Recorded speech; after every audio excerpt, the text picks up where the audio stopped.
Ante las caras laterales visibles de la Gran Pirámide de Giza, reflejan los 4 elementos: tierra, aire, agua y fuego. El quinto elemento invisible es el éter, que es representado por el suelo invisible de la superficie de la pirámide sobre los cimientos. Los 4 elementos están dispuestos y al mismo tiempo, el medio divino combina estos 4 elementos. Es la metáfora perfecta para la creación. Los 5 elementos, los 5 sólidos platónicos. El éter es el elemento portador invisible de toda la información y puede ser considerado como el llamado campo de Dios. El antiguo pilar egipcio Died se compone de 4 pilares individuales ensamblados para formar un símbolo de fuerza y creación. Estos 4 pilares representan los 4 visibles elementos, que se fusionan con el elemento divino, éter. Junto con el Ankh y el cetro, fueron específicamente los antiguos símbolos egipcios. Ankh era Died, y representan lo divino, lo creativo, la fuerza vital. Cada elemento representa un proceso sostenible dentro de la Gran Pirámide. El libro La Gran Pirámide de Giza por William Witt da una visión moderna sobre el antiguo conocimiento. Incluso describe estos magníficos procesos y hace de la Gran Pirámide de Giza sea indiscutiblemente la biblioteca del conocimiento más destacada y una creación monumental, en lugar de una tumba para un faraón fallecido.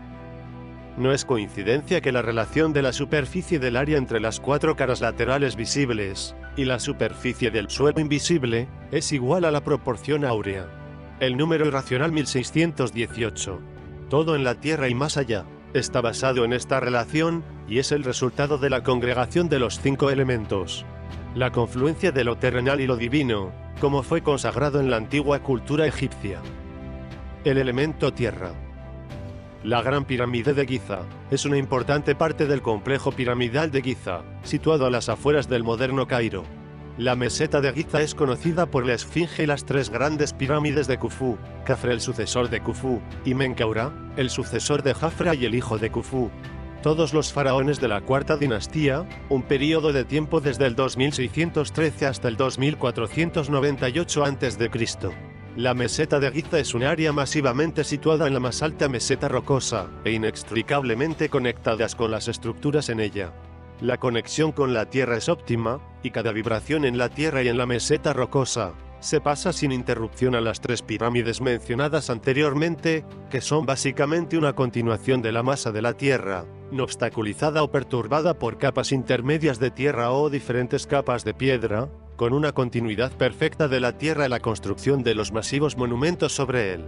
Las 3 pirámides en la meseta de Giza son una proyección directa de la Tierra y de los 3 planetas interiores. Tierra, Venus y Mercurio. El posicionamiento y tamaño de las 3 pirámides corresponden al posicionamiento mutuo y tamaño relativo de estos 3 planetas en un momento determinado.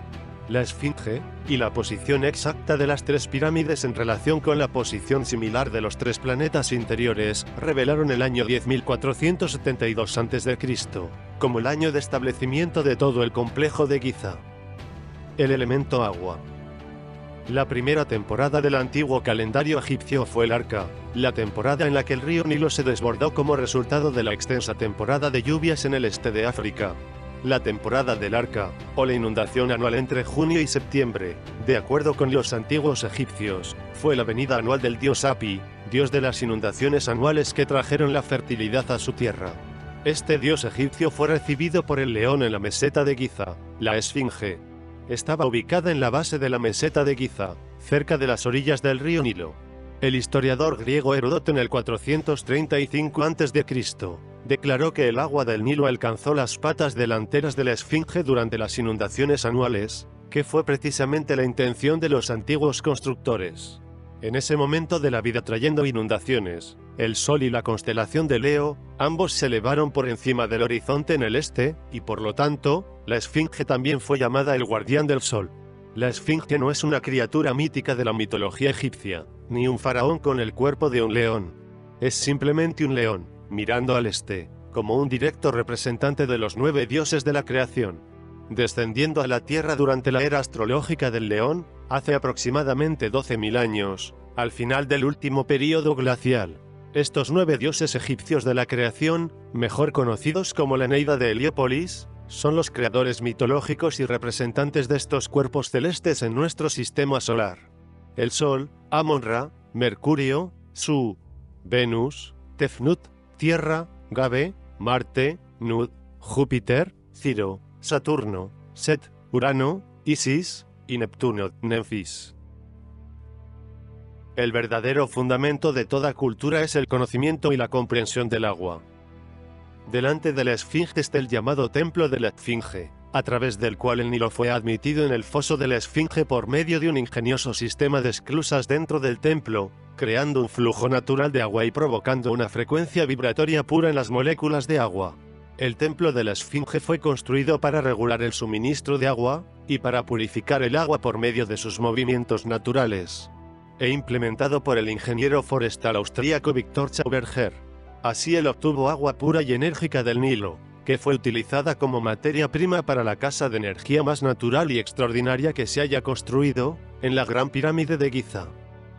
A través de pozos a los lados de la Esfinge que todavía son visibles hoy, el agua fue admitida a una cámara subterránea y a un sistema de túneles ubicado debajo de toda la meseta de Giza.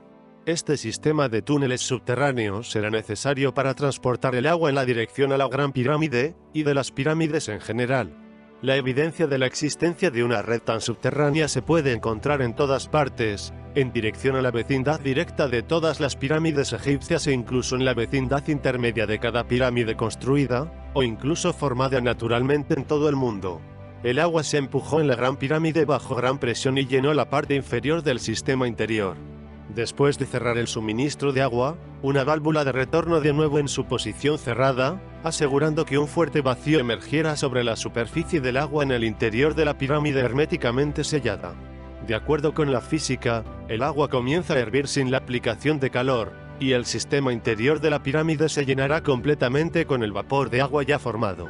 El proceso es ahora preparado para el siguiente paso, que es la confluencia de los elementos agua y aire. La influencia de la vibración en las moléculas del agua. El elemento aire. El número de vibraciones o cambios en la presión del aire por unidad de tiempo se expresa en hercios, que es audible como un sonido para el oído humano, de alrededor de 16 a 16.000 hercios.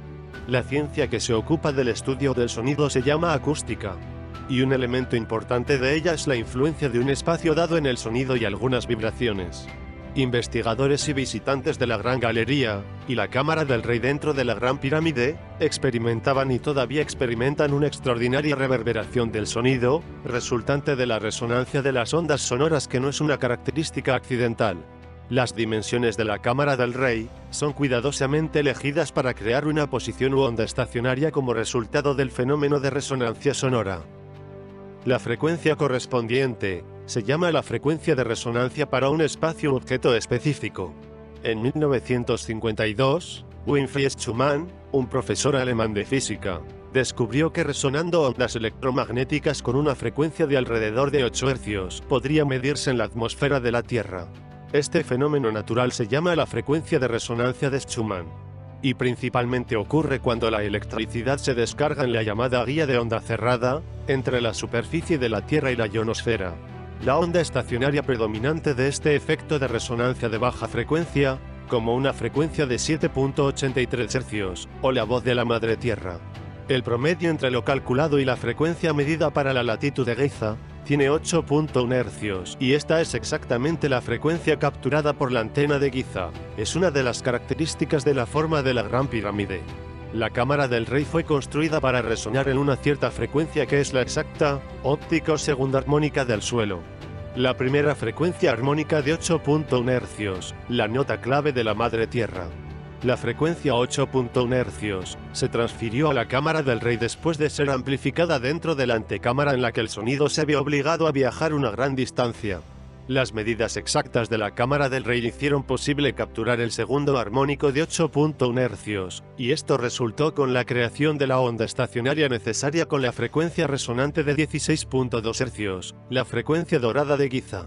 La Cámara del Rey fue construida para resonar libremente, y esto resultó con una enorme fuerza mecánica y electrizante en el interior de esta cámara reforzada, por el efecto piezoeléctrico que surgió de los cristales de cuarzo vibrantes en el granito de Aswan. La energía del sonido está en su máximo en el medio de la cámara, por las características físicas de los patrones de nodos y antinodos en una onda estacionaria. El elemento fuego. El Dr. Andrija Puarich, nacido en Chicago, fue un médico, inventor y parapsicólogo, con numerosas patentes de invenciones en el campo de la medicina. Era un gran admirador de Nikola Tesla, por su investigación sobre ondas electromagnéticas de baja frecuencia. Uno de sus inventos más importantes que se relacionan a la Gran Pirámide es la división de las moléculas del agua en hidrógeno y oxígeno, por medio de una resonancia crítica en estas moléculas inducidas por fuertes corrientes alternativas. El vapor de agua dentro de la cámara del rey se descompuso por una resonancia poderosa en combinación con la electroforesis, acompañada por el efecto dentro del cristal de cuarzo. El Dr. Andrija Puarich había encontrado una manera de dividir las moléculas de agua sintonizando las vibraciones de sus átomos, y la ruptura de las moléculas de hidrógeno, que podría convertirse en combustible y oxígeno. El siguiente paso en la producción de energía tuvo lugar en los ejes cuadrados de 221 centímetros en la cámara de la reina, que fueron bloqueados al final por una puerta, equipada con 2 mangos o electrodos que todavía están presentes. Estos ejes también se llenaron con una mezcla de gas oxidrógeno, que era producido en la cámara del rey. Y ahora puede identificarse como celdas de combustible en las que la energía química se convierte en energía eléctrica. La pila de combustible se basa en el principio de electrólisis inversa, y pilas de combustible sin una membrana tal como los pozos en la cámara de la reina, que son llamadas células de oxidrógeno. En estos combustibles se producen en las células una reacción inversa, la energía química se convierte en energía eléctrica, y la liberación del agua como residuo. Cada campo de la ciencia está representado en la construcción de la Gran Pirámide: astronomía, matemáticas, física, química, alquimia, e incluso medicina. Al permitirnos experimentar los efectos positivos de la resonancia y la vibración en el cuerpo dañado o células enfermas. La mente que se abre a una nueva idea, nunca vuelve a su tamaño original. La información de este vídeo, con suerte contribuirá a la percepción de un creciente grupo de personas, una percepción que se definen únicamente por lógica e intuición, en lugar de un dogma impuesto. Nunca es demasiado tarde para honrar y respetar a los antiguos por su increíble legado. Ellos determinan nuestro futuro en cada aspecto, y lo mismo se aplica a los pueblos indígenas globales de hoy, como los herederos de la clave del conocimiento del mundo antiguo.